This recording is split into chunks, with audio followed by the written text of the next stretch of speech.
Yes, yeah. So, welcome everybody to the first meeting of what is, in fact, a new year.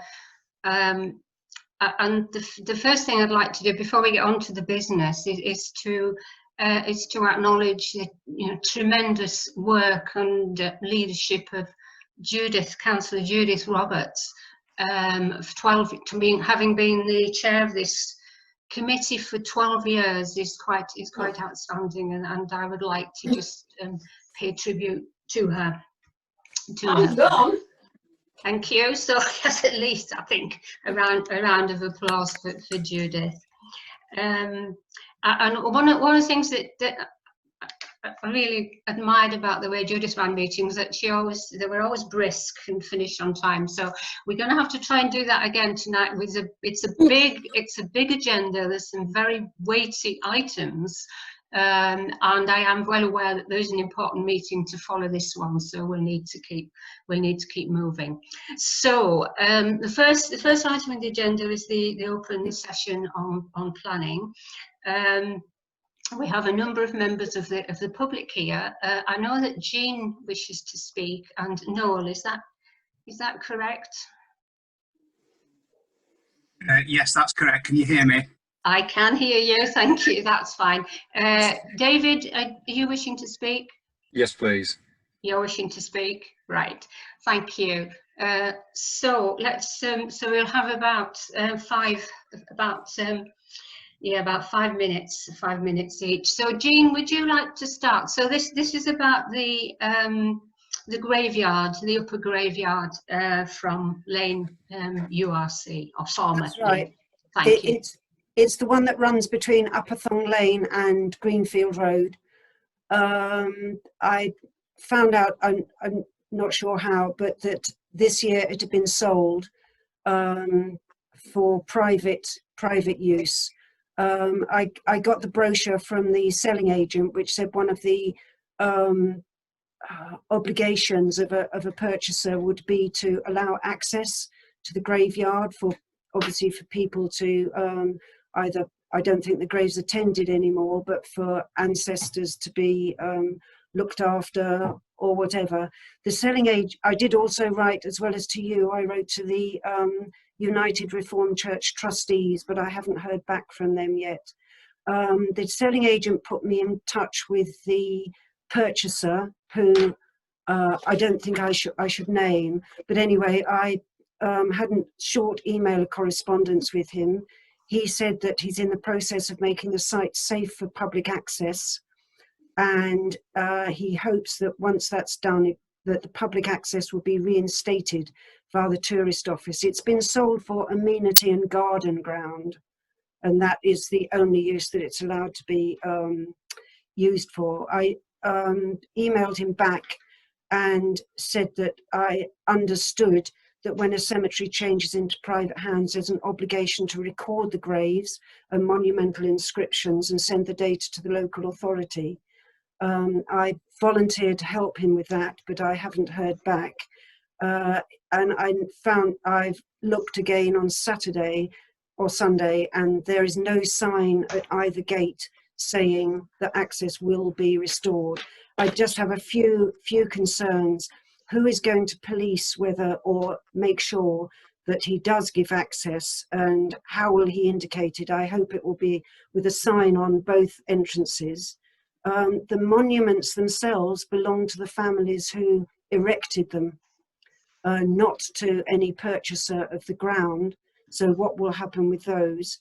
And is it true that he should make records of the graves and the monumental inscriptions and send to some central body like bereavement services at the local council? So those are my concerns, which have not been addressed by the purchaser. Right. Thank you, Jean. Can we just suspend standing orders, and does anybody wish to ask Jean any questions? We've had your letter, and the item is on the agenda later.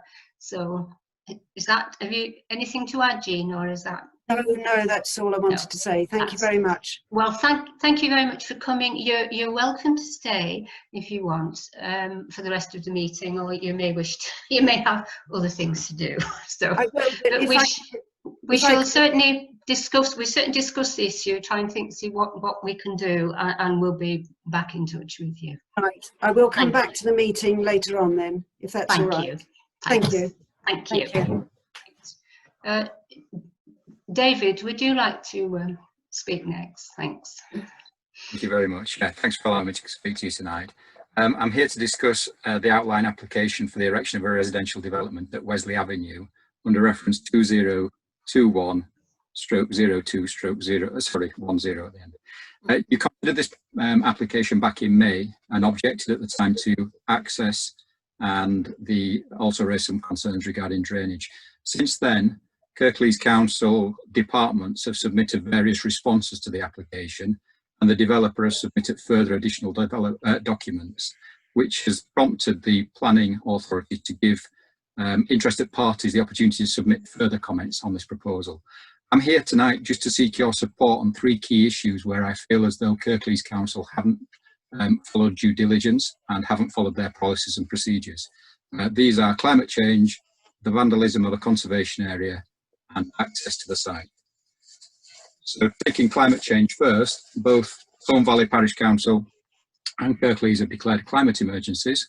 Kirklees have declared that they will take into consideration climate change in every decision they make, and yet despite asking for reports and comments from the schools department, the landscape department, flood, refuse, various others, they haven't assessed climate change at all in relation to this application.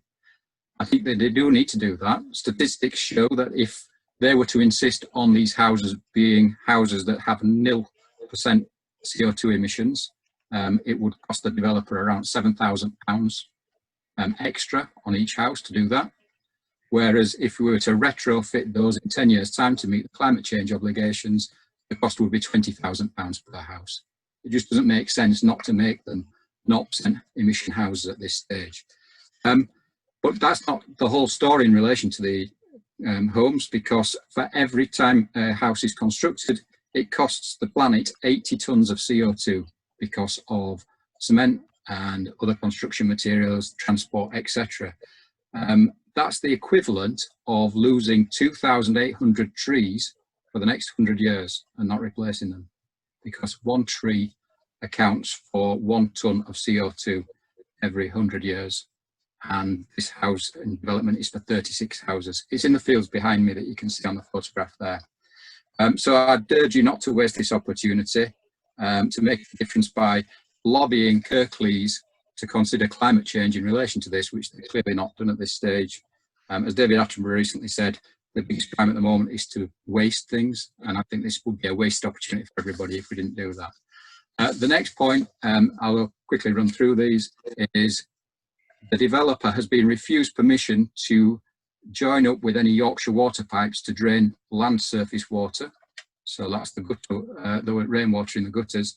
And instead is insisting on putting a pipe from the development into a conservation area and down to Deanbrook. The woodland there is full of protected trees. It's in the designated conservation area.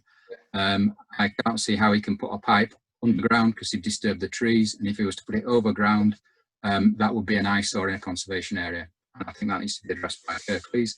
And then finally, on the access point, the Kirklees have contradicted themselves because they've said that their own guidebook says that access roads to a site like that, for that many houses, have to be 5.5 metres wide.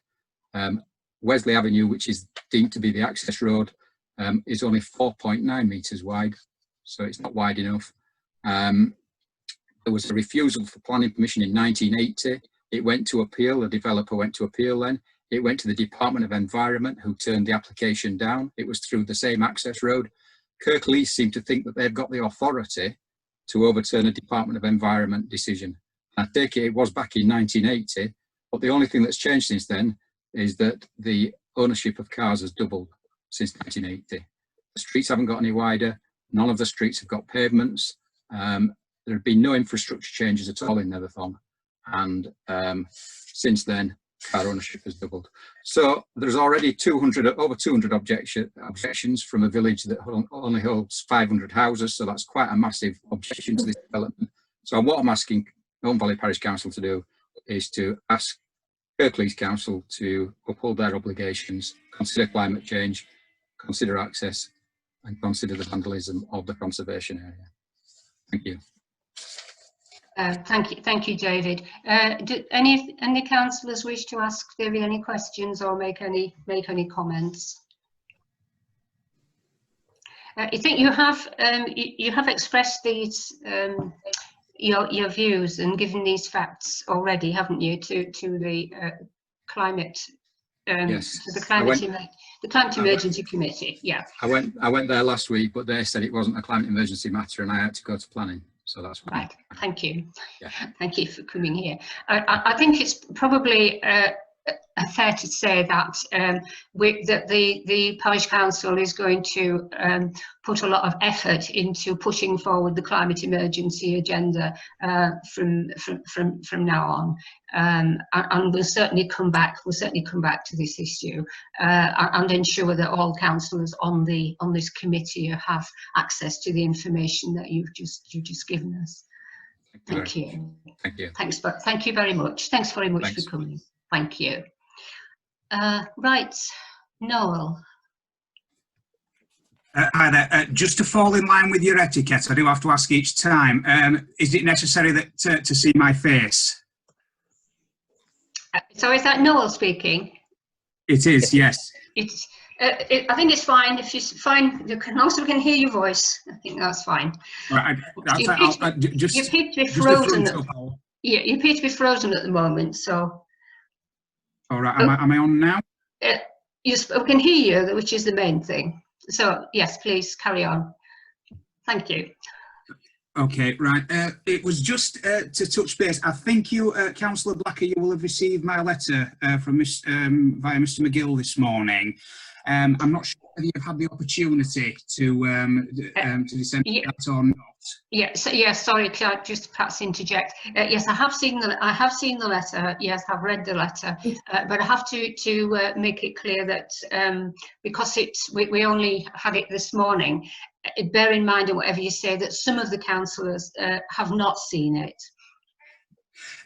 That is completely understood. And first of all, my apologies. I did address it to Councillor Roberts. I didn't realise that you'd had a change in chairmanship. So apologies to you personally on that. First of all, just to say that we were very disappointed to receive from the Secretary of State that the Parish Council had lodged a formal objection when less than 12 months previously it had actually supported an application that went to the council. Now, notwithstanding that it's a municipal year and of course the parish council can change its mind, the reason for the letter really was just to make the parish council understand, in case it didn't, just what it is actually getting into here. This is not any ordinary application, and the parish council here is a statutory consultee. In other words, it does have the power to lodge an objection, and by lodging that objection, it's very likely that a public inquiry is going to be convened. This is the time when, I suppose, the phrase "with great power come great responsibility" applies, because in actually lodging this objection, the parish council is then required to substantiate its objection, and it will have to spend the time, money and resources actually doing that. That may be something that the objectors so far have not actually told you, and I can tell you that some of the more organised ones will be aware of that situation. We can rebut everything that you've said within the objection, but that's not for this evening. It may also interest you to know that I can tell you now that the consultation period is over. The Secretary of State has confirmed finally today that the level of support more than doubles the objection. I'll say that again, it more than doubles the level of objection, at which point is the Holme Valley Parish Council really on the side of where the wind is blowing here, or has it just heard a vocal minority? So that's level of support. You are due to discuss this at item 2021-70 on your agenda this evening. If at all possible, If members haven't had the opportunity to see the letter, I would be grateful if they were given the opportunity beforehand, before that item on the agenda, in order that they might actually consider where they go with this one. Otherwise, I'm just very happy to answer any questions that the members of the committee might have. I appreciate that this might come across as quite pejorative. It's anything but at the end of the day, I suppose my objective is actually to change the parish council's mind, but I would be also interested to know why the parish council has changed its mind and done a seeming volte-face within less than 12 months. So that's me. I'll open myself up to any questions through you, Chair. Thank you. Thanks. Has anybody got any comments or questions for Noel at this point? Rachel? Can I just ask one question? In your letter, it refers to the fact that the new route is in addition to the existing route. Can you just clarify that? Because my understanding was it was a replacement for that route. It is a replacement. If that's come across, then that's incorrect language. It's not. It is instead of, not in addition to, was the language intended. So yeah, the footpath at the moment, the slimmer footpath that goes straight up towards Wolfstones Road, is to be stopped up, and the diversion route, which is actually in place at the moment on risk by Mr. Butterfield, is the one that will become the official footpath 60. Anybody else? Any comments or questions for Noel? No. As you say, Noel, this is an item on the agenda later, and we'll return to it and discuss it at that point. So thank you for coming and talking to us. Thanks. Okay. Thank you. Thank you, Chair. Thank you. Right. Let's now move on to the next item in the agenda, which is. Could I just come in there? Sorry. Yes. Before we move on, I don't know whether you wanted me to comment at all on that, but being as a member of the public, I don't want to get into a debate with a person who's there on the same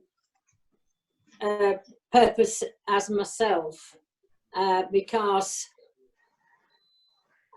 he and I would be sort of talking, side by side type thing. But I'm quite willing to come into the conversation when you discuss it yourself in the parish council, in the debate that you will have later on. Thank you, Judith. Thank you. The only thing I can say in my defence. Is it possible for somebody to come in later on without changing standing orders? Well, we'd have to suspend standing orders, wouldn't we? Yeah, at that point. Yeah. Well, it's quite all right if you don't want. Only thing I can say is that I have looked into this for quite some time now, and on the 14th of January 2019, item 1819133, item 2, this application for the diversion was withdrawn. It says to divert footpath 60 at Wolfstone, withdrawal of application to direct footpath 60 at Wolfstone Heights. Now, I've been frantically looking since to find out where it has been a reapplication, because if they've withdrawn it, then presumably they would need to have another application. Apparently, it was passed in 2016 under planning application 90968 to discuss with Matthias Franklin and William Simcott. And at that particular time, this was in 2016, they had full permission. So why they needed to withdraw it in 2019, I'm not right sure. Judith, I think we are discussing, this is on an item later, isn't it? So Yeah, we'll come back to that, and that's obviously really, thank you so much for that, and that's really valuable information. Sorry, Michael? Yeah, I was just thinking, well, Mr. Scanlon's available and in public question time. If his time, has he got the position to put through a brief summary of the planning history of this footpath? Would that at all be possible? I think that would help most of the councillors if he could. Sorry, Michael. Do you mean to give it now orally, or to submit it? Well, I think it would be easier now, wouldn't it? Because we wouldn't have to suspend standing orders later. But you know. Noel, are you still there? I am, yes. Sorry. Are you in a position to do that, to give us a quick oral rundown? I can give you a quick rundown. I'm going to level with you. I'm doing it off the top of my head, but given the extent of involvement, I should be able to do that. Right. This relates to two planning applications. One is in 2014, which I think was granted in 2015, and one is later. Both have small and non-material amendments attached to them, and both sit together on the land. Basically, one meets the other, and in very high-level basic terms, they both meet each other where the footpath currently is. So where the 1.2 metre footpath on the current driveway is, if everybody knows the area and knows what I'm talking about. Because it goes across a footpath, then there has to be an application to divert that footpath, notwithstanding the grant of planning permission. The grant of planning permission is very highly persuasive, but it's not automatic. There is a process to go through, hence why we're here. There was a withdrawal of the application in early 2019. Councillor Roberts is correct on that one. There was a later application because we had to do one or two adjustments. It wasn't quite correct in a nutshell, and we had to do one or two adjustments. So there was an application later in 2019, which the parish council supported after I came to see the planning committee and the Home Valley Land Charity. And then following that, notwithstanding the support from the parish council, it was duly the committee, the Kirklees Huddersfield area planning subcommittee actually turned this down on, I think, don't quote me, the 30th of January.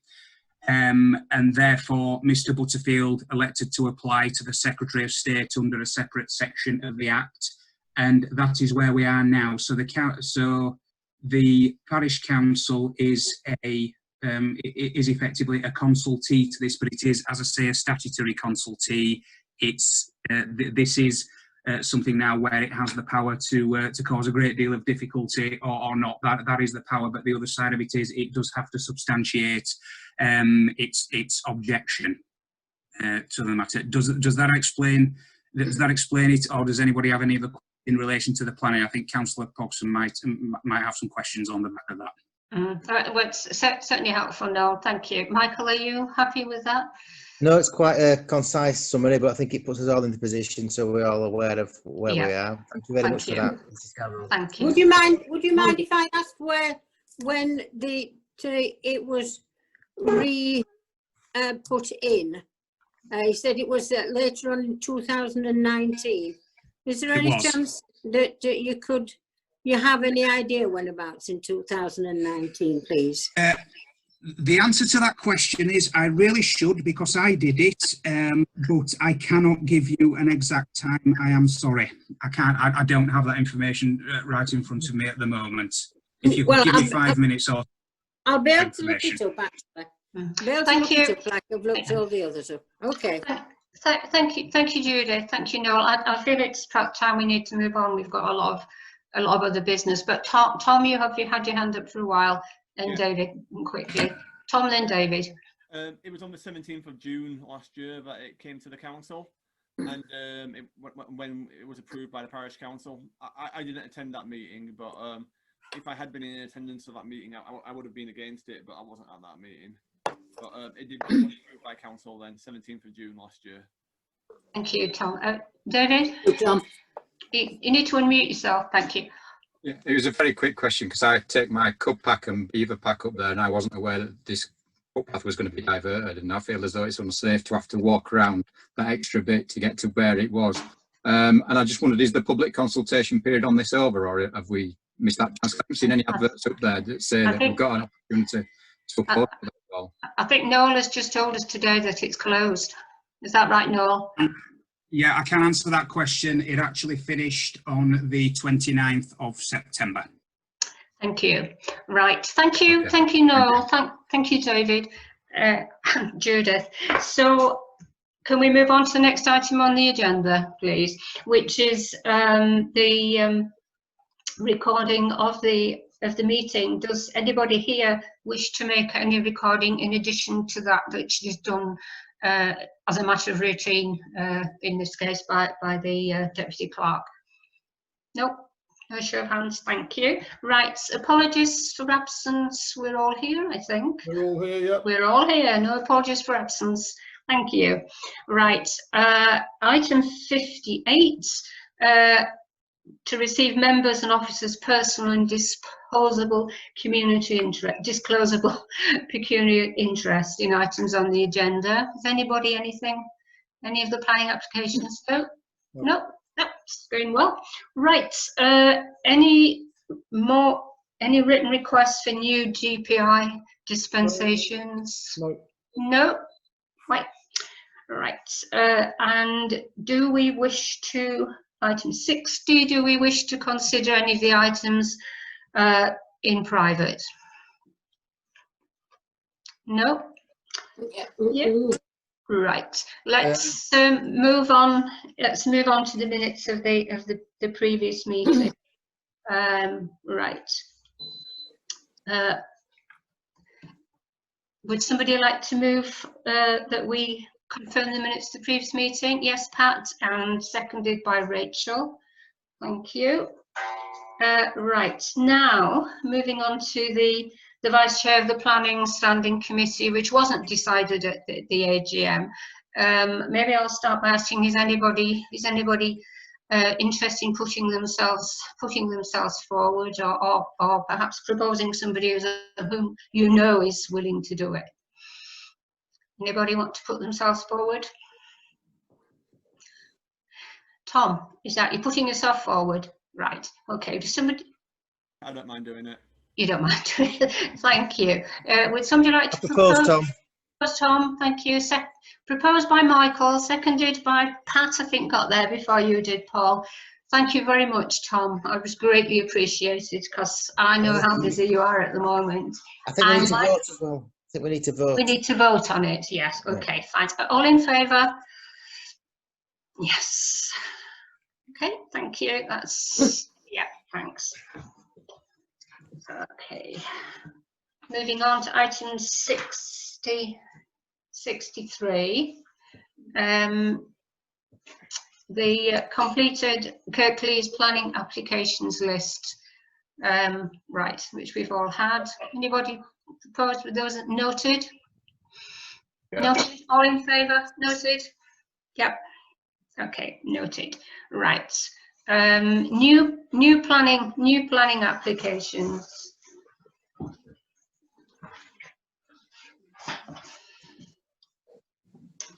Right.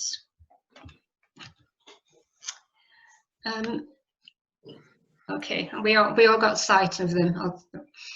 So the first one, 220,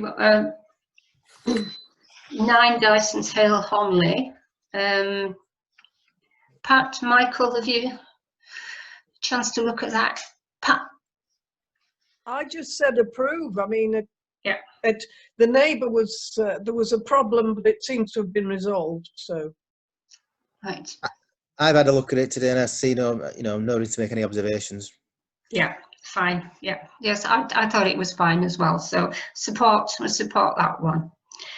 Right, moving on to the next one, which is the land opposite 9 Owens Terrace. I think I noticed in this one the the consultation date has ended on the 26th of September, I think. But anyway, we might as well carry on with it. So the outline permission was given in 2019. Pat, Michael, did you? I think we should approve. It looks unremarkable. It's filling Yeah, space. It's got outline planning permission already, so yeah. The material matters and what have you. It looks in fitting with in the area. So I'm quite happy to no observation again. Yeah, it's a very tricky site, isn't it? And it looks like a sensible solution. So we support that one. Vote, Councillor. Sorry? We'll just go to vote for it. Yeah. Vote. We need to vote. We need to vote. Yeah. Do we need, right? Yeah. Do we, okay, fine. And the first one, we need to vote on the first one then? Yes. We happy with that? Right, thank you. Moving on to the third one, which is Fieldhead Barn. This is yours, Tom, isn't it? Yeah. Yeah. I've had a look at this one. It's out in the sticks. There's not many people who will be nearby and around it, so it shouldn't cause any problems to anybody nearby or anything like that. So I'm happy for it to go ahead. Yeah, I had to look at it too. I think it looks fine. So do we need to vote on this one too? Yeah, Right, in favour. Thanks. Right. Bramble Hedge on Cinder Hills, on the Cinder Hills Road, which is Rachel's. Yeah, I didn't think the plans weren't very good. But I found it rather difficult to take a view, to be perfectly honest. I mean, it's tucked right off the road, so I doubt it has a big impact, but I found it difficult to tell, so I'd be inclined to support the Kurt Lee's decision. Yeah, I think that was my feeling as well. And I was a bit surprised when on one of the calculations it said therefore okay, and then just with an exclamation mark after it. So that's not very professional, is it really? No. I mean, that all the documentation was in the form of planning of calculations, structural engineering. Yeah. And I wouldn't know if they were right anyway. So no comment on this one, and defer to Kirklees Building Control, I would say. Yeah. Agree. Yeah. Okay, we agreed with that? Happy with that? Yeah? Okay. Right, the next one is about changing stone. And it's yours and mine, Paul. Did you? It is, rather than it says down here it's Rachel's, but it's not. Exactly. Sorry, I was going to say that. Yeah. It's just in a corner of Scholes. Yeah. Yeah. I think the map says it's in Central Home Firth. Oh, not on the big map I've got. It's just in the corner. It's kind of dog leg, and it's just in the corner of the dog leg. Right, Paul. Sorry. I don't know what the difference is. They wanted to change the materials. Are they wanting to make it in stone instead of brick? No, they were going to use, they said in the original application, we're going to use reclaimed stone, which has proved too expensive. So they're now going to use new stone, whatever new stone is. I don't think no stone is new, but yeah. Well, there's plenty of that was more to provide it. Yeah, yeah. I mean, I thought it seemed okay. I don't know, Paul. I think anything built of stone there will be better than what's there now. Yeah. I don't see a problem if it is that house isn't good enough and they're going to replace it with two other properties. I don't see a problem because there's plenty of garden there and there's going to be plenty of room to do whatever they want to do. Yeah, I think it's just one single property, and as you say, anything would be better than what's there at the moment. I walked past it earlier today. So are we supporting this? We're all happy to support it? Yeah, thank you. Right, moving on to Briery Brow. Right, it says Folkestone. This is where we run into a problem. Did anybody have a look at this one? Yeah, I had a look at it. It was putting in an orangery, which sounds very nice. But I thought it looked okay. Yeah, me too. I had a look. Yes, we happy. The rest of you happy to go along with Rachel? Can I comment? Go on. Can I comment? Sure, Yes. if they're doing an orangery, they should have to produce some viable citrus within a certain period of time. I think so. We should make that a planning condition. Well, I think so, yeah. And bribe the planning committee with the fruit. I was going to say bring them in for us if we were together. Right. Okay. So support that. There's a space for that, Michael. So move on then. So it's support for Briery Brow we've voted for. The Lofts. At Ward Place, and here again we don't have Kath anymore. Did anybody I looked at it. Did you, Rachel? Okay, Rachel. Yeah, I looked at it as well. I thought it looked fine. It was, I mean, it's two slightly different applications. One's for a slightly sort of enlarged garden store, and the other one's an external door to sort of make better sense of the outdoor space. I think it's fine. I mean, it's a lovely little development, to be honest. And I think if it means it's a more practical use for the sort of design and layout of the property, I think it's a good thing. Yeah. Yeah, I think, and the kind of the lie of the land is, you know, it's quite well hidden because of the lie of the land from there. So are we happy to support? There's 4 different applications. 2 of them are listed building. Yeah. I think we should take all the 4 at once and pass them all. Yeah. You right? Is that if so? As Paula suggested, if we take all 4 at once, are we they're all to do all for the Lofts Ward Place? Should we just show hands? Yeah. Thank you. So that's to support those. Great. The next one is 4 Bankfield Drive. So this is yeah, number 11. Right. Did anybody? Well, I looked. Did anybody else? Anybody look at this? Rachel. I had a quick look. It looks all right to me. It's a sort of a corner plot, so I don't think there'll be a problem with overlooking, but we can always mention it if we think there is. But I thought I had looked too. I thought it was very close. I thought the extension was very close to the boundary wall. Then there was a window on the ground floor, I think. But I think perhaps support, but mentioned overlooking, subject to no overlooking. Is that, we happy with that? Do you want to vote for that one? Thank you. Right. It was a slightly shorter list than sometime, which is perhaps a good thing given the extent of the agenda. Right, moving on to the next one is yours, Tom, isn't it? Gorsebank Farm on Foster Place Lane. Okay. Yes, I've had a look at this one. It's another one again where it's out on its own in the middle, not quite in the middle of nowhere, but it's not going to affect anybody. The small extension and the new garage, so I'm happy with it. It's okay. Yeah. Okay. So we're happy with that. Happy to go with Paul. Show of hands then. Yep. Thank you. Right, and the number 1335 Townend Road. Darryl, this is yours. Did you? Yeah, it's just down the road from me, so okay. It all seems fine. Yeah. There's no objections there at all. Yeah. Anybody else look? No. Yeah, it seemed okay to me. It seemed an improvement. Right. So we're happy with that. Happy to support that one. That was number 13. Okay. Right. The another one for Paul and me. Number 14, which is land on Dunford. When did it Mary, this one? I haven't seen it. You haven't seen it, right?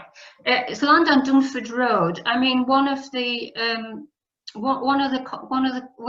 comments from the public, and also a similar comment from Kirklees Highways, is that it's, you know how busy fast that road is, that they needed to move the actual entrance, the gate, back from the edge of the road so it could pull off the road whilst opening and shutting the gate, which seems. Whereabouts is this agricultural? Presented it to me. It's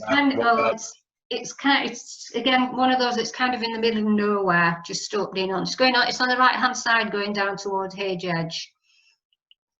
On the right hand side, going down towards Hage. Yeah, coming down. Yeah, coming down. Yeah, coming down from the Barnsley side. Yeah. Right.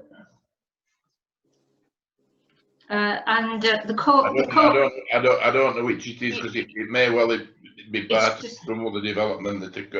It's just it will be just on its own. It's just a field at the moment, and the coal authority are bothered about mining underneath it as well. Well, there could be mining underneath all that up there, but I don't think they need to worry about it, because if it does start moving, it'll be more likely to be blown over by wind than by being uprooted by old coal working.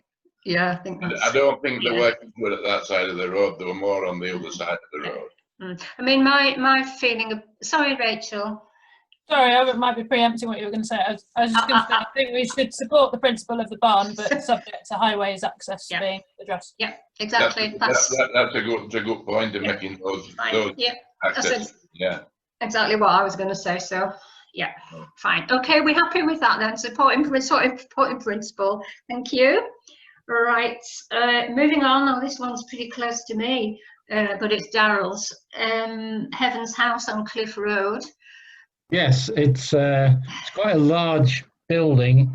It's got quite a lot of land sort of around it.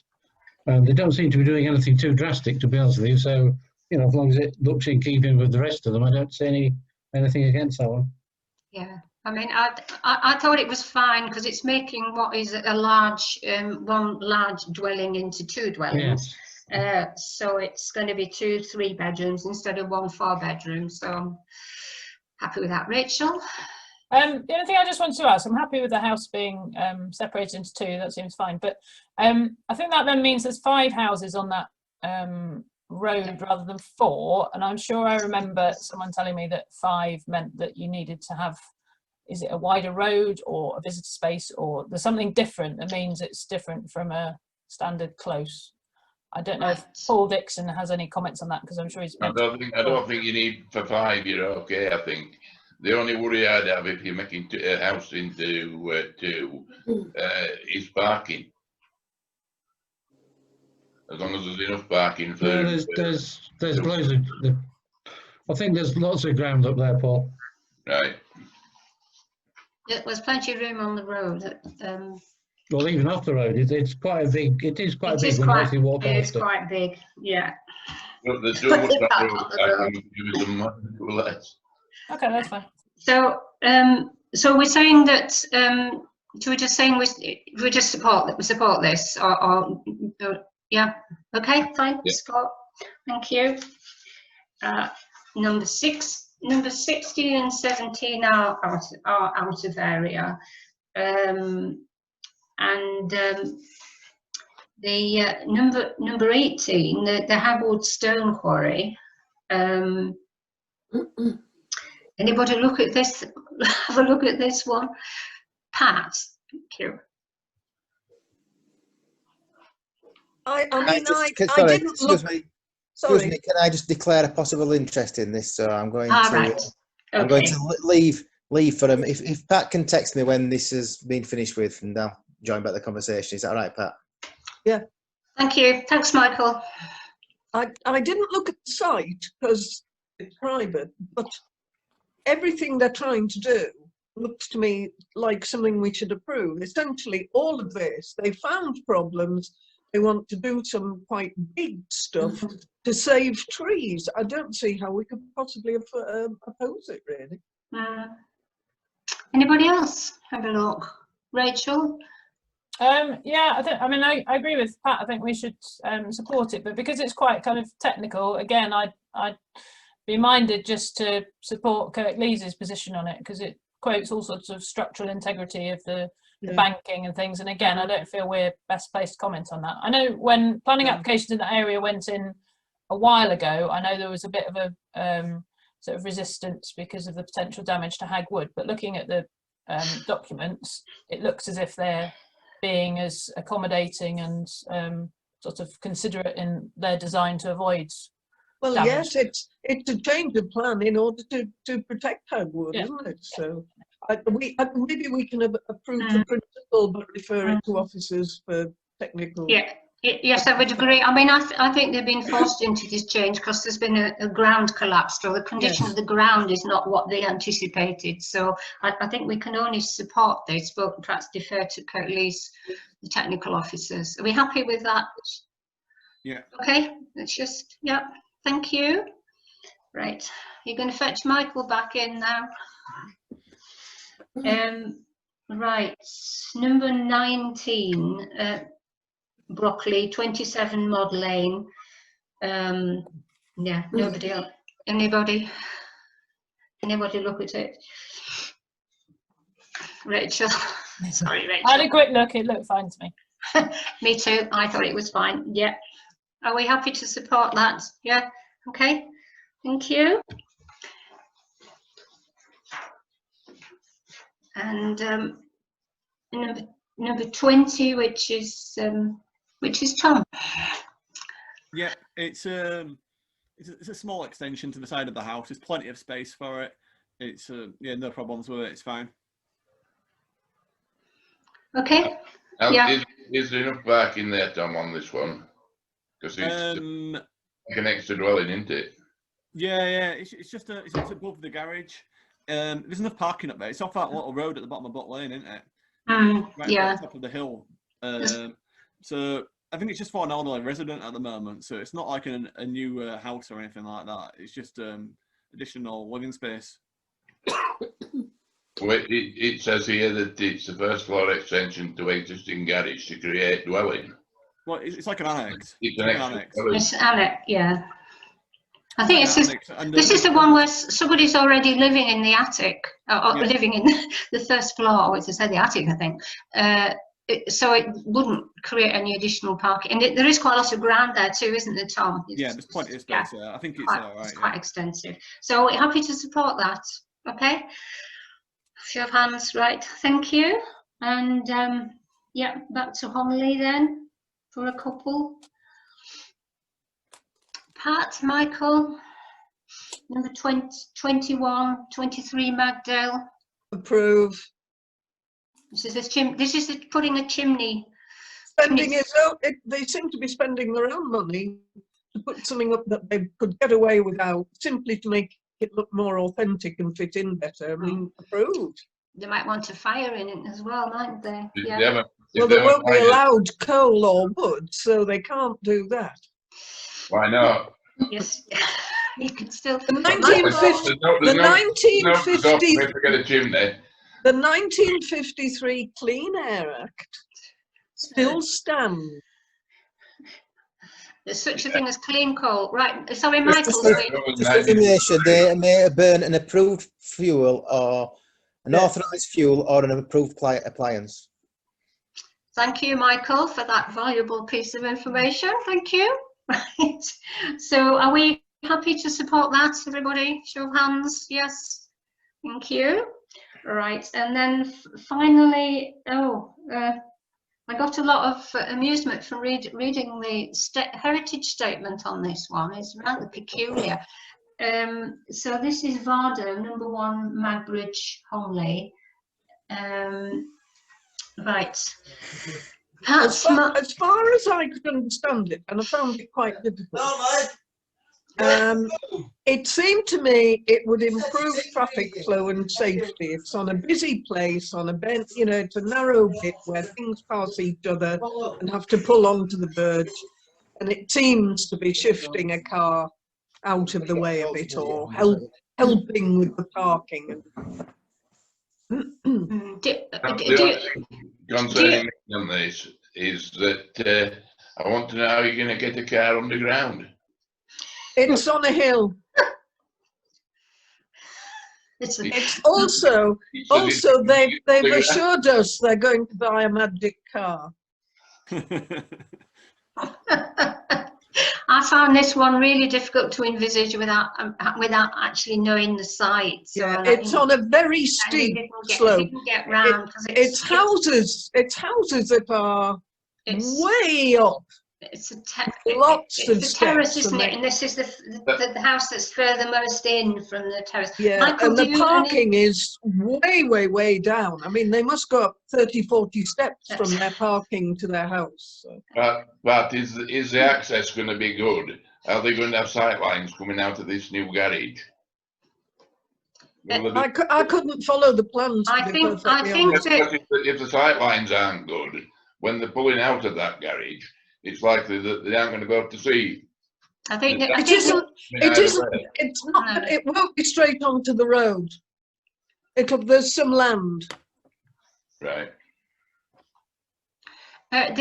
the garage is it's at the far end of the row of houses. They've got it correct. So they'll come down. They'll come down a little lane really, and then onto the road. It's not changing the access to the road. So are we giving them? Are we minded to support this? Yeah. Support Yeah, it. I would do. Yes. I'd support it. Okay. Support. Thank you. Right. So. Moving on to item number 6, item number 65, Kirklees Council Planning Officers' decisions. Just at a quick look, there weren't any difference. There were no variation from the parish council decisions. That they concurred with all the decisions that we'd made. So. Are we happy to note that? Noted. Noted. Noted. Noted. Thank you. Right. Item 66, then neighbourhood planning. Rachel, update, please. Well, we're still waiting for Kirklees to give us the green light that they will do the next phase of consultation. I haven't had any contact with them in the last fortnight, but before then I had a sort of trickle of requests for additional information or clarifications on things. So I will send them a reminder to let us know, because we've sort of got a standing position that they need to let us know as soon as they're ready for the next phase of consultation. It's all sort of out of our hands at the minute, to be honest. But if there isn't some progress in the next couple of weeks, then perhaps our next planning committee might like to cheer him up. Formally give them a chivvy. Yeah. Great. Thank you. Any questions for Rachel about the progress? No, it's just a waiting game, isn't it, at the moment? Not in our hands at all. Thank you. Thank you, Rachel. Moving on, item 67, Peak District National Park Authority, and there are 3 items. The first one are new planning applications, and there was one, which is the number 1, the Village Home Castle. Okay, anybody any time to look at this? Any views on it? Rachel? Yeah, this is it's quite an iconic building really when you drive into Home Village, but it's going to get turned into I mean, it used to be a hotel, I believe, and then it was privately owned, but it's going to turn into a medical business, but there's no plans to re-alter the inside or the outside.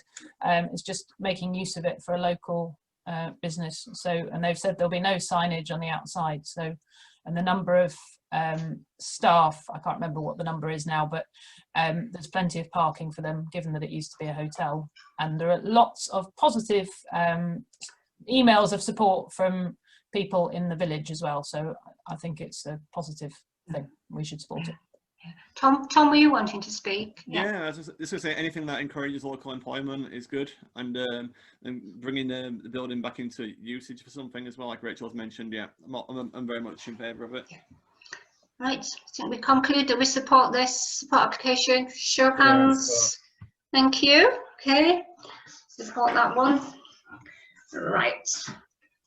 The second item under the Peak District National Park Authority is to the decision notices issued in the last month or so, and there was one application which was subsequently withdrawn anyway. So I think noted. We note that.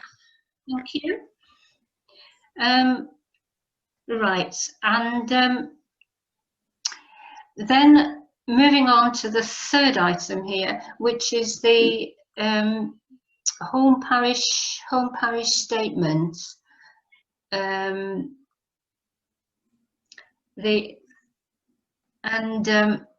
We were asked to consider whether there was any information missing from it, or whether we want to submit some photographs for inclusion. So I've got Rachel and then Paul wanting to come in.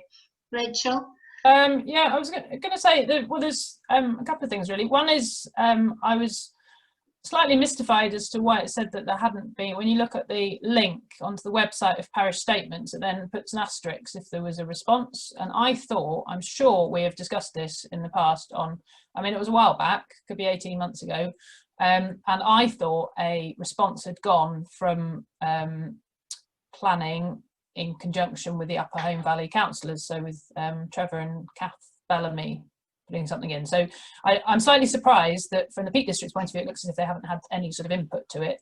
But coming to the statement itself, I mean, I think it's quite interesting, to be honest. It's a breakdown of information which isn't necessarily available for other parts of the valley. So it's actually really useful and really interesting. But I think the key thing we need to point out to the Peak District, which I know different officials work on different things, so I'm not criticising the people who are involved in the parish statement, but we have been very plugged into the Peak District for the neighbourhood plan, and Home Village falls within the neighbourhood plan area because that's within our parish, and therefore there ought to be reference in there to the fact that there is a Home Valley neighbourhood development plan of which Home Village is part of, and we're very explicit in the neighbourhood plan as to how Home Village sits within the Peak District, and that's why therefore Kirklees, and that's partly why the process is taking so long, because Kirklees have to review it and also the Peak District have to review it. So I do think we should ask them to include that, and I also think we should take the opportunity to send them a nice picture of Home Village. I don't have a particular one, but if anyone does, or we can get hold of one, that would be nice. Great. Is that okay, Rich? Have you got all of that? Great, yeah. Can I come in now? Yes, Paul. Whoever did this report must be blind. They've made reference to 3 reservoirs. There is not 3, there's 5. There is no mention of Ramsden or Riding Wood. And they are the top 2 reservoirs, and they are the ones that are still within, I think, the home parish. So why they put Digley, because Digley's at one side, and at the other side you've got Brownhill and all the other 3. Brownhill, Yatehome, Riding Wood and Ramsden. And those 4 feed Dewsbury, and the other one feeds Huddersfield. I don't know whether it's just a slip or something, but when something as big as those 2 are still up there and still functioning, I don't know why they've been not included in the draft. Right. Yeah. Well, perhaps we could raise that then in the feedback. Yeah. If they missed that, if they missed those, have they missed something else? That's all I'm worried about. Yeah, it's always a question, isn't it? Yeah.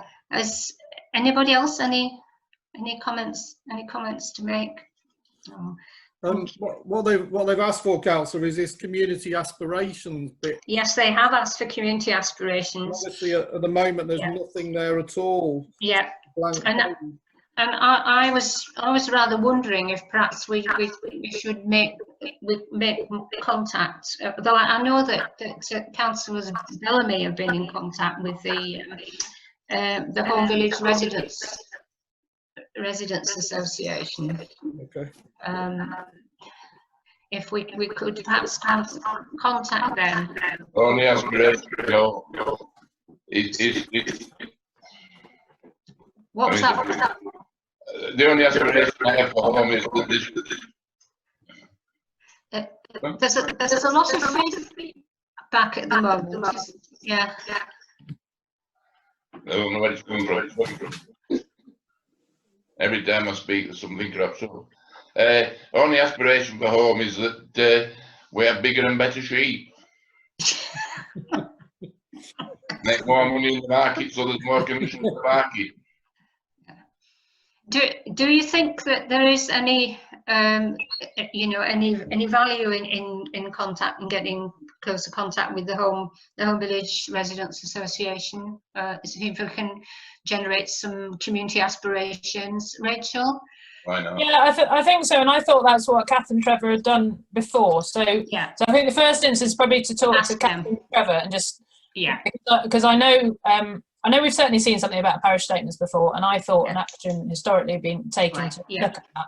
So they may have some information already, which perhaps never got to the right person to feed into this. But Right, but yeah. if that draws a blank, then or even if it doesn't, it's value in talking to the Home Residents Association.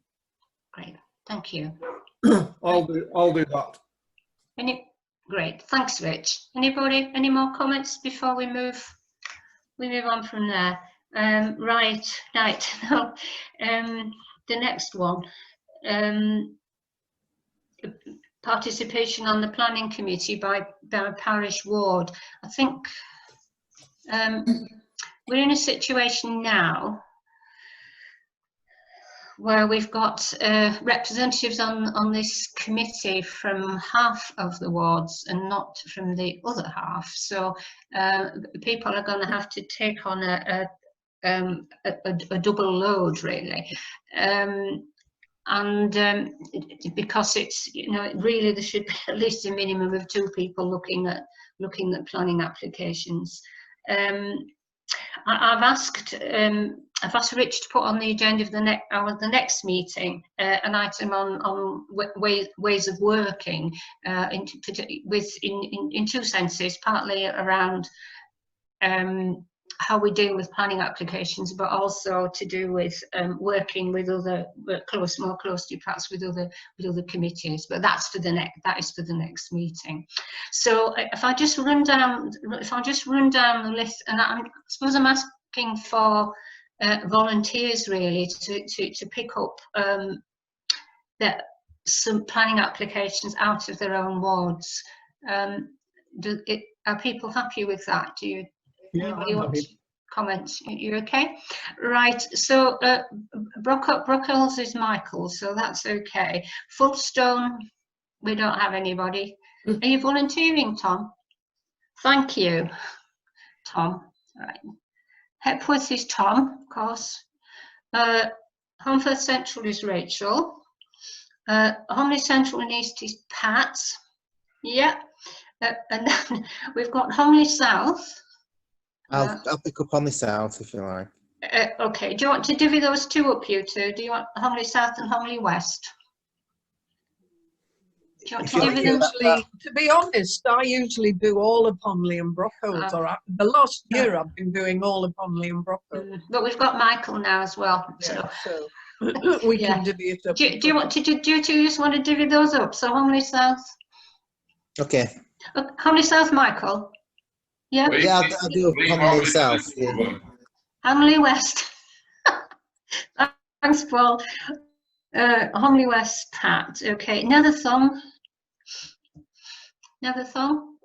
Anybody want to take on Netherthorne? I can do Netherthorne. It's quite close. Okay. Sorry, was somebody Well, want to? unless you want to do this, I don't mind. I'm quite happy to make comments about Netherthorne, but not be involved on the planning.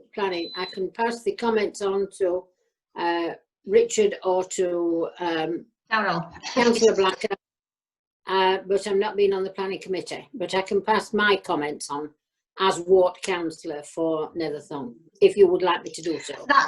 Yes. I think that's a really generous offer, Judith. Yes. I'm quite happy to cover Netherthorne because it's. And you could cover it in the meeting. Yeah, So, well, I'm on the planning committee, so and you know it's not too far. It's a walk from here, so it's not far. right. Sorry, what was that? Daryl's going to look at them as well. So. Oh, sorry. Daryl. Councillor Gould. Oh, Councillor Gould. Hello. It's the bottom of my screen. That was Judith. That was thank you so much. That was a very generous offer. Thank you. Greatly appreciate that. So who is somebody going to do it with me then? Daryl Gould, you say? Yes. Yes. Can you not? Right. Can you see him? Hello. Oh, he's waving. No, I can't see him. Oh, you can't see me. He's not on my screen. You found him?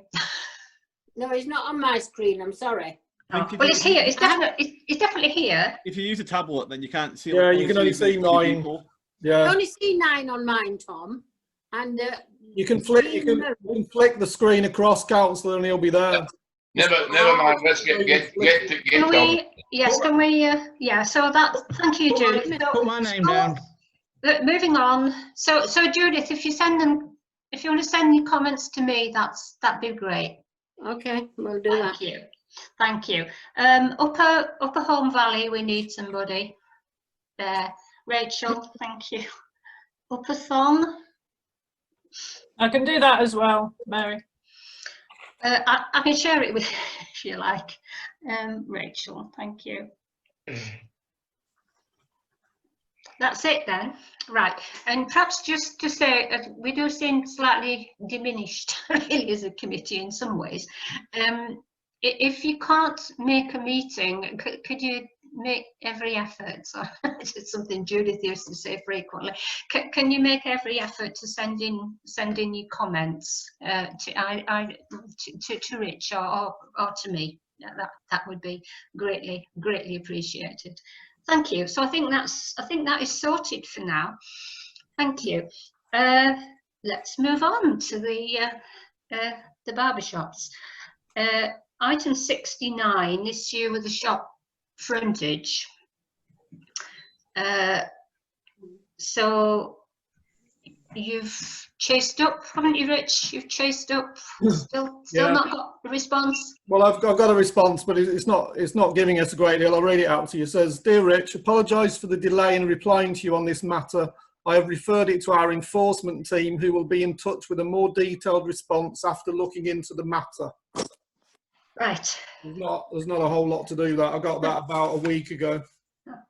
Well, I suppose it's progress of a kind, isn't it?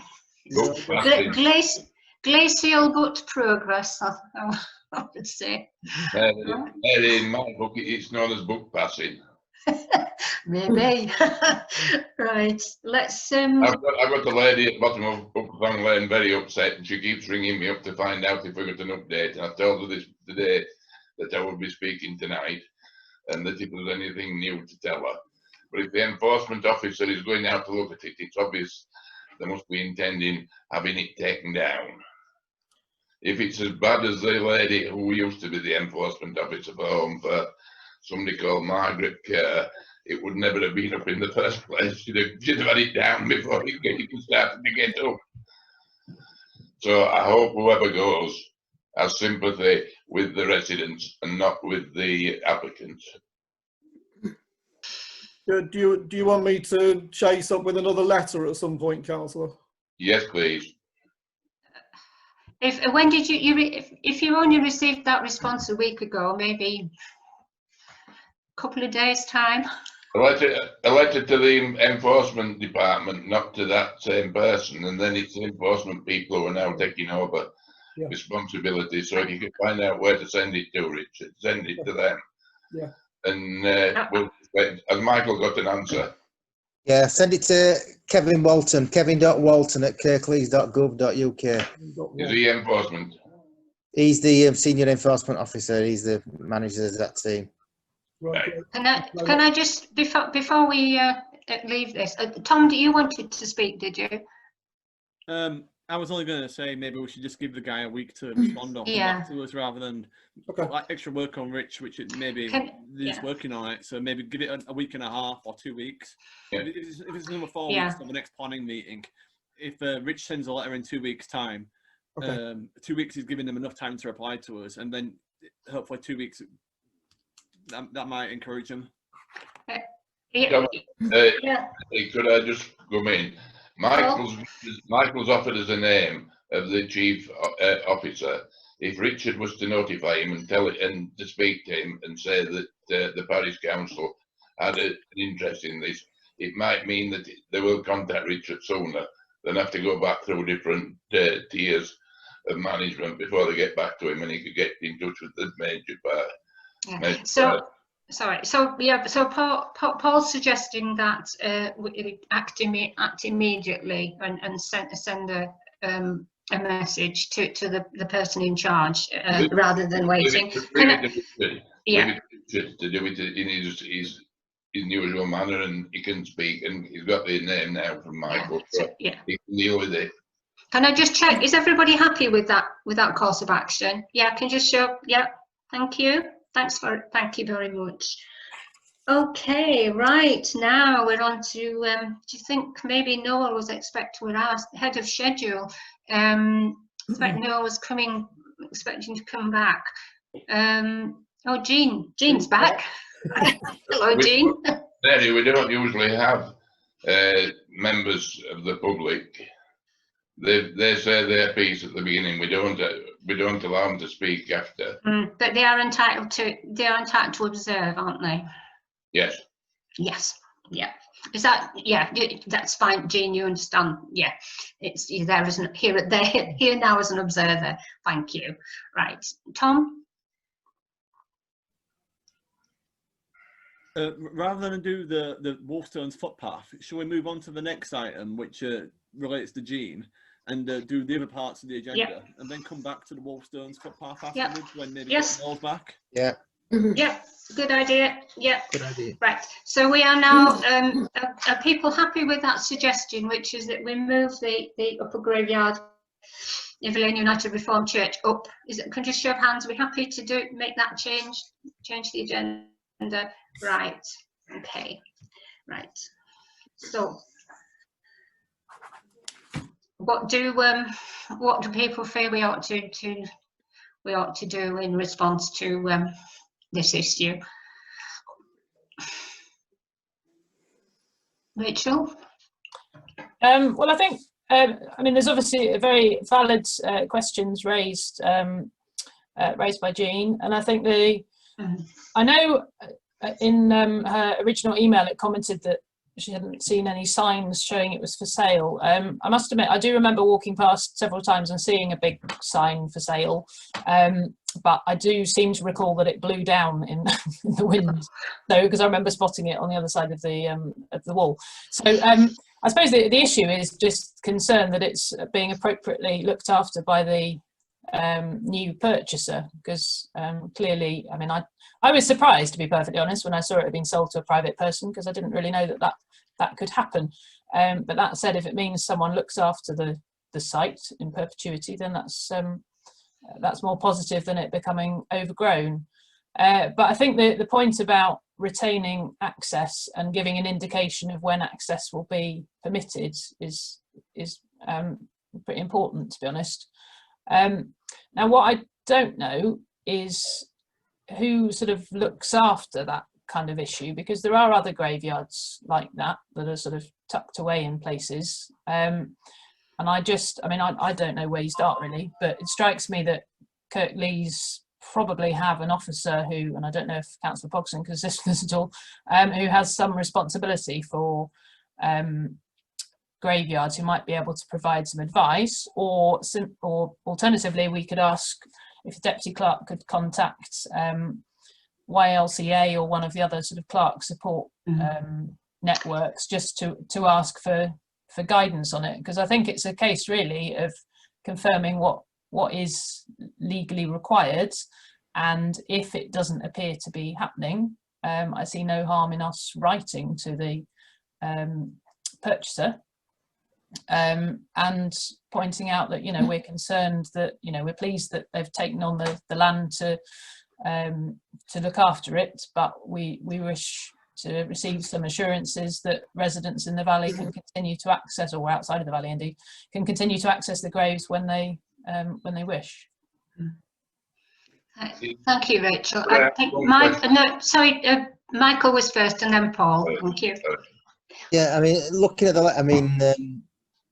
there's some points that I think, you know, yeah, I can maybe some concern that there's no obvious that it went up for sale, but however, I don't think there's any requirement when you sell land that you have to advertise it for sale. You know, I'm sure I could sell a piece of land, if I owned a piece of land and had the title to it, I could sell it to my friend down the road without, just as a deal between two people. So I don't think there's really any wrongdoing by not actually having a for sale sign up on the site. However, yeah, if there is a legal right to provide access, then I think I don't know who it is, and I don't think there's anyone at Kirklees that does that for private graveyards. So I think if we can if we're possible, and we can find out whose responsibility for enforcing that, and or whether or not it's a private matter between the person who wants access to it and the land and the person who owns it. You know, if it's a civil, it may be just a civil matter. I don't know, but if we can find out as much information as we can, and then sort of signpost the inquiry towards that, you know, I think that's about as much as we can do. Thanks, Michael. Paul? Is this graveyard a closed graveyard? Yes. Because if it's a closed graveyard, there's no further graves to be put in it. Is that the reason that they sell them on? Because usually closed graveyards have custodial body. We look after, as a parish council, 2 closed graveyards that I know of, and I just don't know whether it's a factor that closed graveyard can be changed to other usage or not. No. Does anybody else want to contribite? I mean, I think. Would you allow me to just have a word about this, please? We allow Judith to have a word. Can we suspend, Chair? Suspend standing up. Suspend standing up. Thank you. Thanks, Tom. We'll vote to that. Yeah. Okay. Let's vote. Suspend standing orders. So that's proposed by Michael. Okay. Am I allowed to speak? Yes, please. Oh, I did make some inquiry with regards to this closed churchyard several months since, when somebody got onto me with regards to it, because they were concerned that they were going to possibly be building a house on this land. And so I spoke to the Reverend Canon Robert Shaw, who is the main chap in New Mill, and spoke to him about it. Now, he made some inquiries, and apparently it is held by the Methodist Church, and it was the Methodist Church that had it to sell. And so I would suggest, maybe to begin with, that you make some inquiries via the Methodist Church in Holmfirth, because the Lane Chapel, which is straight across the road from it, from Upper Thong Lane, the big building that's straight opposite, was called Lane Chapel, and that was sold quite some time since and made into flats, which has been occupied for a long time. The land where the graveyard is closed, and the applicant, I think it will be him, actually did make a seating area within the graveyard itself to be able to sit and admire the view. And but I am given to understand by Reverend Robert Shaw that there's nobody can go into the grave again, and that if anything such as any building work was to be done on then the persons who are in the graveyard would have to be exhumed with a special order, and persons who are known in the graveyard, their heirs and successors, whoever they may be, which would be an awful lengthy process, would have to be informed, and they would in turn have to be exhumed and put in another place for safekeeping. And as far as I know, that's as far as it's got. But I did ring the people up who were selling it, and they said they were under the impression it was just to be sold for a piece of land for the person who has been in touch, and it's just solely for his personal use. He doesn't intend to build any houses. But having said that, we've all said that, well, we're not going to do this and we're not going to do that. But if he does, it will come under a lot of problems, I would ensure. But that's as far as I've got with it, and nothing else I don't think we can do. He's already bought it. He's not doing anything with it. But yes, people do need to be able to access it to see or go and visit members of their family within the graveyard. Thank so you. That's as far as I've got. Okay. Thank you, Judith. I think actually it's with United Reformed Church rather than Methodist, but I believe so. That's what it says on the agenda. Right. Well, whichever. Yeah. I think Rachel mentioned now and I think, I mean, I did have a little look, and the legislation is complex about what you can do or can't do with farmer graveyards and burial grounds, and I know NELC has a fair amount of information on this starting point. Because I think, you know, the specific issues that Jean has raised, I feel we should, about access, I think we should pursue those. I don't think there's any question of any building on it at the moment, because it is, as Judith says, very complex. So are we happy then for us to investigate, ask NELC about these access issues that Jean has listed in her letter? Are we happy to do that? Can I just have a show of hands on that? Are we happy to take that as a course of action? Good. Thank you. Thanks very much. Okay. Right. Thank you, Jean. Thank you. Right. So let's move back to the footpath.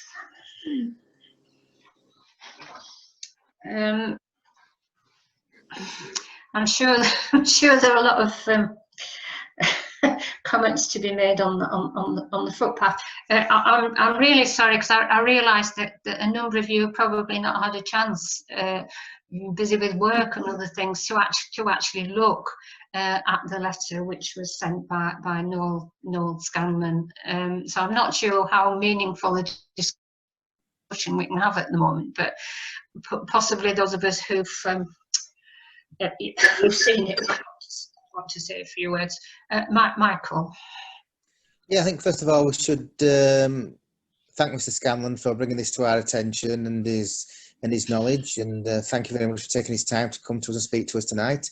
You know, the fact that this committee made this decision less than a month ago, I believe that this is part of the council standing orders, that we shouldn't really relook at something again within 6 months. So I don't know what the council's position is to change its mind in such a short period of time.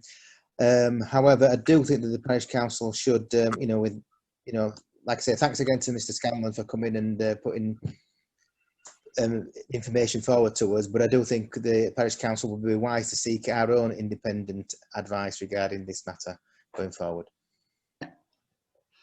Yes. Has anybody anything to add to that? Who's either had time or not had time to read it? Paul?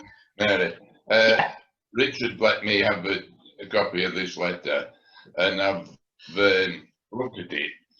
It's frightening that they can be so high-handed, I think is the word, and they're warning us off and saying it's going to cost a lot of money if we were to go against it. I am totally against footpaths, any footpath, but with the case of this, the councillors have made their comments last time. We made a decision that we didn't want to see it altered because it was to the detriment of the people walking the footpath. So we can't be changing our minds again so quickly. But yet, I don't want to see the council incurring a lot of costs if there is legislation that proves that we can't do it. Michael's point of getting somebody to check it out for us, because I think we may well have to pull out. If it is, it could potentially cost us hundreds of thousands of pounds or whatever if they decide to put costs on it. Footpaths are problems. I have a client now who has a problem. People walked through his field last week and one of the people didn't come back out. The cows took a dislike to the dog that was walking, and the man is no longer with us.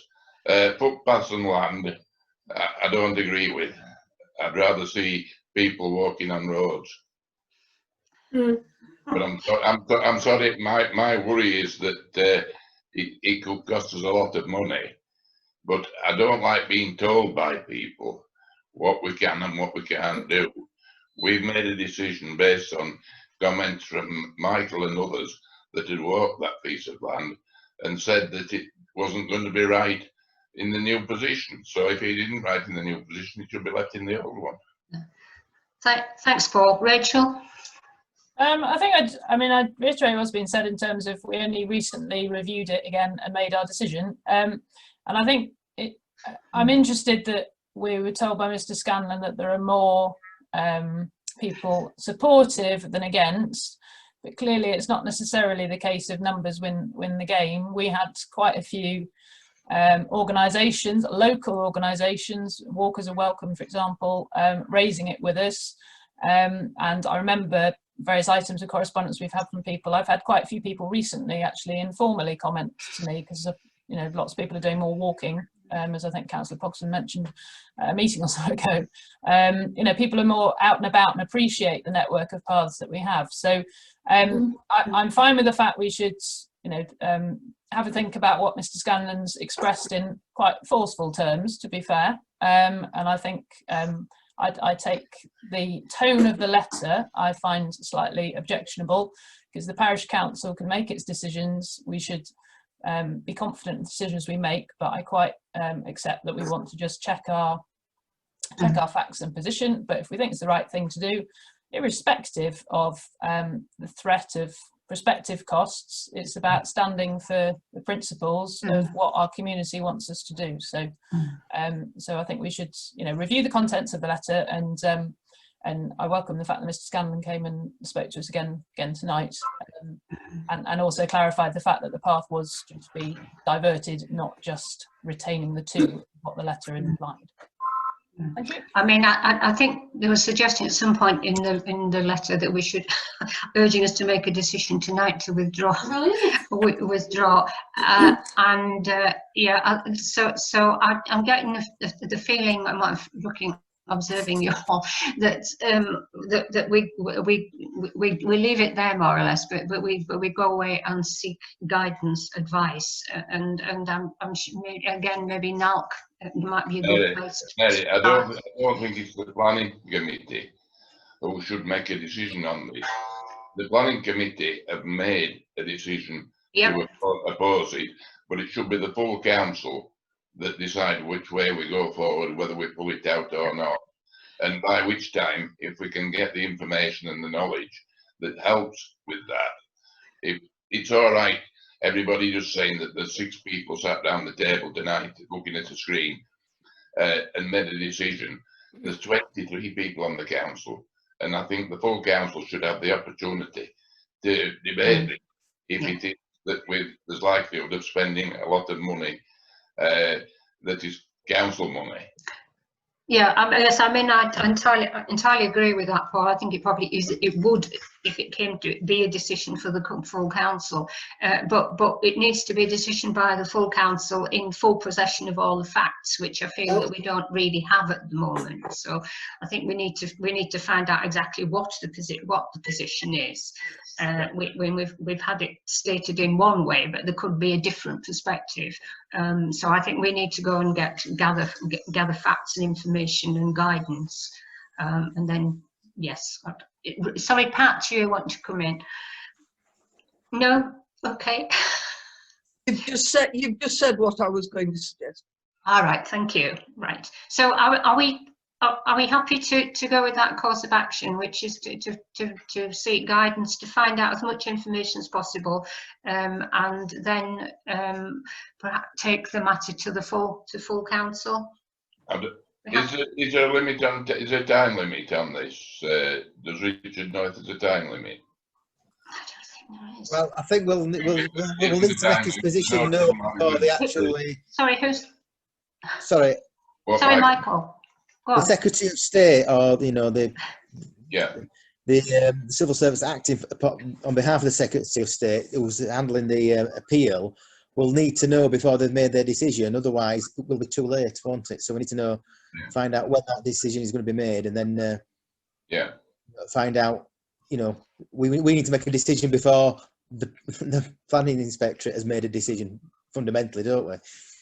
Yeah. And let them know. Yes. Right. Is that okay? I'd say we're happy, but do you move on? Are you okay, Rich? Have you got that? More or less. Thank you. Right. Let's. Right, let's move on. Planning for the something's disappeared. Planning for the future. The white paper.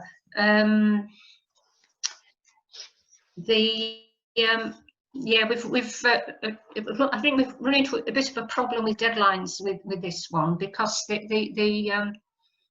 I'm doing a response from the planning committee, and I've had one input from one of the council, and I've sent a reminder, and I've set a deadline to 15th of October, so we can meet the deadline for the 29th of October, which is the last day for receipt of comments to central government. However, that's a bit adrift of our timetabled meetings, council meetings, and I'm not sure. I'm just going to give me more experienced people give me guidance on how perhaps we can handle this. I mean, our next planning committee, I think, is the 4th of November, which is after the deadline. So we can't then approve we can't then approve a response at that meeting. It's too late. Pat? Can I suggest that we all respond to your note by email, and that you absorb what is sent to you and submit it on our behalf before the deadline? Is that, I just wanted to know from those more experienced than me, is that allowed? If I send my final version round to planning committee members, and they agree, is that acceptable? Rachel? I think that's fine, because we can delegate for the response to go from the clerk in liaison with the chair from the planning committee, so we can agree in principle the fact that we should respond now, and expect that drafts to be circulated around the planning committee for final comments and amendments. Yeah, thank you. That's if that's an acceptable way of progressing, then that's perfectly fine by me. Thank you. Can we just vote? Delegate. So I was just going to say, you can't delegate to a councillor to answer, but you can delegate to the clerk to work with a councillor. Right. Thank you. So can we just make sure that people are happy with that? Can you just vote on that course of action? Okay. So as soon as I'll wait longer to see if I get any more responses, and then I'll produce something. I think this is going to be quite a big issue. I think we're going to hear a lot about this in the next few weeks. And one of the things that's happened today is that I assume it was Rich has put something on the website and possibly on the Facebook page, asking members of the public to respond and showing that we're aware that this is happening. So that's good. Thank you. Right, and can you hear me? I'm getting a message. My internet connection is unstable. Oh, it's good. Is it okay? Thank you.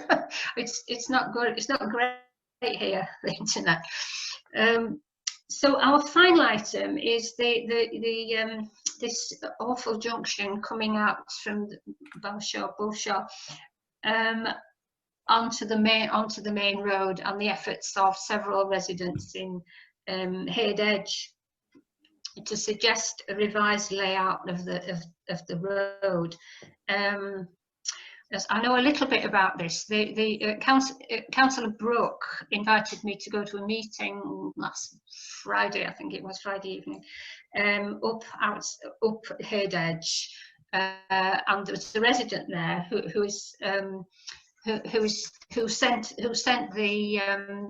the drawings of alternative road layouts. Lisa, I can't remember her second name, and Paul Davis was also involved in this outdoor meeting, and the issue is with Kirklees Highways at the moment, who are considering alternatives and will come up with a number of a number of proposals using that kind of spare land up there at the top near the junction of Dunford Road and the main road. Okay, I don't know if somebody you think wants to say anything about it. Yeah, Paul. I've looked at the proposed new layouts. I like it. I know I've spent plenty of time in the premises when it was the Bay Horse and Rich Life and when going across the road to get in your car if the car park was full, because we parked at the other side of the road, and something needs to be done. I like the idea of this new layout, but there's two things I can't get my head round. One is where it says Penistone Road on the plan. It's going across common land, which is not anybody's. Whether the council can commandeer that and take it for their own purpose. I know Dickinson's tankers and whatever have got the line across where they do run across to get a straight run down Bent Road. The only other factor is at the point at the top corner where it shows the road round to Longley Edge. Is there going to be something between that and Dunford Road other than the green? Because as it is now, people can fly up there and straight over the top of the hill. And if somebody comes flying up the hill, as they do, and goes off the road, are they going to be straight onto that other road? My answer to that, Paul, is I really don't know. And these I like this new layout. I think it's very good. These sketches that you've got are just ideas that have come out of Lisa's head. Sorry, it's people want to speak. So Tom first, and then Rachel. Yeah, my concerns are that this will just move all the speed onto Dunford Road instead. So rather than cars going like as it joins Penistone Road and speeding on down there, they'll just be going fast onto Dunford Road instead, which will cause problems for the other residents who houses go onto that. So I don't know if it really solves the plan or not really. I don't know what the solution would be. Maybe it would be, the better solution would maybe be some traffic calming measures like speed bumps or speed cameras, something like that. It's not ideal at the moment, and people do drive too fast there out across from the Beaushore Trout. Or Bay Horse as it was. So it's a difficult one, but I do think that the new plan, I suppose, it would be better for it would be a lot better for the pub, because that's kind of out of the way and a bit more isolated, and it's going to be busy there in the next few years with all the changes they've done there. So it's a difficult one. Maybe I'd just say to note this for now until we get some more formal plans. Yeah, Rachel, and then Michael. Well, a couple of things. I did contact Paul Davies to see what the Kirklees Highways officer's position was, because I understand there was a scheme a number of years ago, which was shared with me through the neighbourhood plan actually, which was effectively you keep the main road, but you end up curving the Dunford Road, so that then you end up with a T junction sort of nearer where the diagram is. At the bottom, so that because I mean, let's be honest, the Penistone Road is the main road. That's the one that has cars, lorries, trucks, buses hurtling along it. I think stopping that up in any way is just asking for people to crash through a wall at the other end, because that is the main trunk road. People coming off the M1, Wakefield direction, Penistone direction, they come down the Dunford Road. But the issue, to my mind anyway, is on that corner that there's, effectively it's a blind corner when you come up there. So by moving the junction for people coming off the Dunford Road further along, so that you've got more visibility, and I think there's other proposals being talked about to remove some sort of electricity substation or something like that, which slightly obscures the visibility as you come up the hill.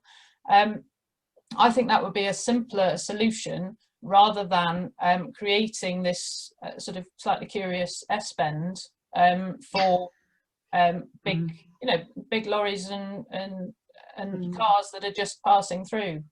So I think it's sort of what's the major road and which is the more minor road, and I think we can make it a lot safer for the minor road. And I do completely understand why people pulling out with Hayde Edge Yeah. And at that junction. But I think the thanks, solution Rachel. Yeah. It's just frozen. Unfrozen. APT, I think.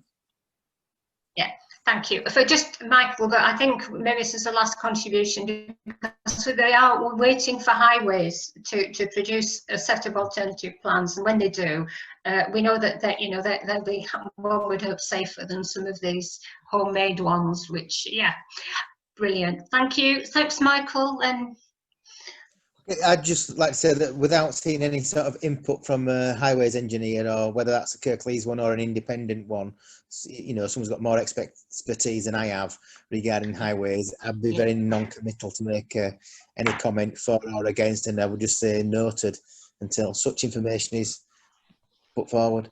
yeah, Right. yeah, great. We're happy. We noted. Happy with that. Great. Well, thank you, everybody. Thanks. We've done it just about 2 minutes to spare. Thank you so much for all your contributions and for giving me an easy ride for the first sharing. So thank you. Very well, Chair. very well. Thank you, Mary. You want an easy ride, dear Mary? Eh? You think you've had an easy ride, dear? Yeah, I do. Do we You've have argued to, with me, have you? do we have to zoom out of this meeting and No, no. rejoin? And No, Can we just- everybody can we else just- is waiting in the waiting room. I'm just going to let people in. Oh, so